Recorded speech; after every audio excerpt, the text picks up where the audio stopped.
Hi guys, thanks for watching this. This is just a quick review of what we talked about with prime factorization the other day. So if you need some help, you can watch this. If you know what you're doing, that's fine. You'll have a kind of reminder about your assignments, but please go ahead and check Canvas. It'll tell you what you need to do. So when we think about writing the prime factorization of 48, what we're trying to do is we're trying to break that number down into a product of its prime factors. That means what numbers does it multiply, or what numbers do we get that multiply to give 48. So when we think about 48, some ways that I can get it, I know I can get it with 4 times 12, or I could get it with 6 times 8. Some of you might even go with 2 times 24. Any of those are perfectly fine. I'm going to pick 4 times 12 because that's what my brain goes to kind of right away. And then what I'm going to do is I'm going to go ahead and break that down further because I know 4 and 12 are not prime. So I'm going to break down 4 into 2 times 2. I know both those are prime, so I'm going to circle them. And I know I can break down 12 further into 4 times 3. So looking at those two, I know 3 is prime, but 4 I can keep breaking down into 2 and 2. So now that I've got all these numbers that are my prime factors, what I can do is I can write them all out.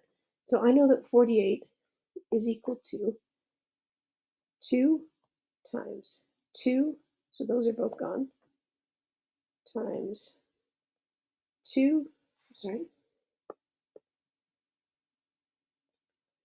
times 2 times 3. Okay, so then what I can do is I can take this and I can say, okay, I need to write that with exponents. And this is where some of you seem to be getting a little bit stuck the other day.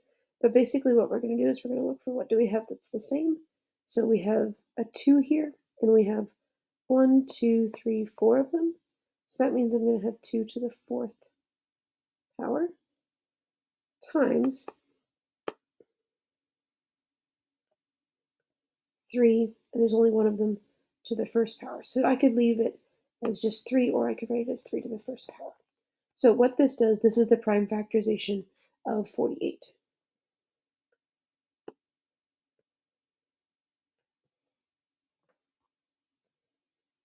So now if we look at another number, let's say we're looking at 56. So what I can do then to write the prime factorization of 56, what I'm going to do is I'm going to think of what two numbers do I know that multiply to give 56. 56 is a little bit of a trickier number. Excuse me. So let's write down just two that we know. So I know 8, I'm sorry guys, times 7 gives me 56. Looking at those two, I know 7's prime, so I'm going to circle it, but I'm going to keep breaking down the 8. I know I'm going to have 2 times 4. I know 2 is prime. I can keep breaking down the 4 into 2 times 2, and again, those are prime. So what I'm going to do now is I'm going to write my prime numbers out that I have that are a product for the primes. So I'm going to go ahead and write those out as 56 is 2 times 2 times 2 times 7. So I've used all my 2's, and then I've got my 7. I'm going to write it with exponents, 2 to the 3rd times 7 to the 1st, or just 7. Okay? So as you're working with this, okay, break it down into numbers that you know how they multiply. Okay? Sorry guys, I'm trying to figure out where I set my computer. Okay, and last one we'll do together is 72. So if we break 72 down, again, this might be harder for some of you if you don't know your multiplication facts a little bit. As we're on e-learning, those would be great things to spend some time working on. Okay, and if you need ideas of where to work on those, just let me know. So 72, going to multiply. What can I multiply to get 72?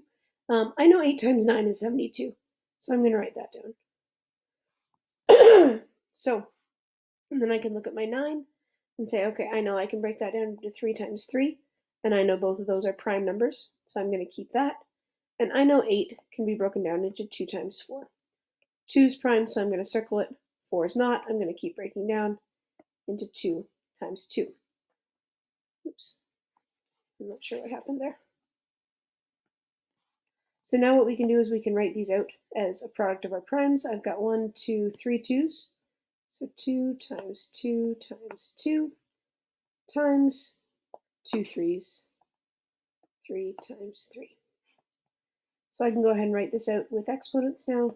2 to the third power times 3 to the second power. So your work today is going to be to finish up that on IXL. Some of you are already done. There's a couple of you that are in the 70s, and there's a lot of you that started it but didn't get any farther, and that's okay. So your work today is on IXL. It's to finish A2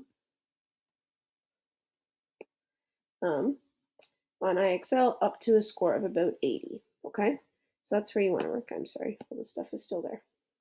So you want to finish A2 up to 80. If you're spending more than 30 minutes on this, that means something's not working right. So make sure you email me and we can find a time to connect. The next thing I want you to do is to do a review activity. Now, we've done this lots of times in class when we would do like a relay on Canvas. You'd be working with your partner and stuff like that. And that's harder when you're not in school. So what I want to encourage you guys to do, this is a review activity that you can work with a partner on. It's 6 questions that we're going to be on a test. And I decided, you know what, it's not on a test right now. I want to see what you guys can do working together. So what I want you to do is to find somebody that you work with, somebody in a 7th grade math class that I teach, okay? And I want you to use FaceTime, or you can text, or you can use Google Meet, or you can use your phone. I don't care what you use, but connect with them, okay? Find a way to connect with somebody. Don't get together with them, okay? But find a way to connect with them.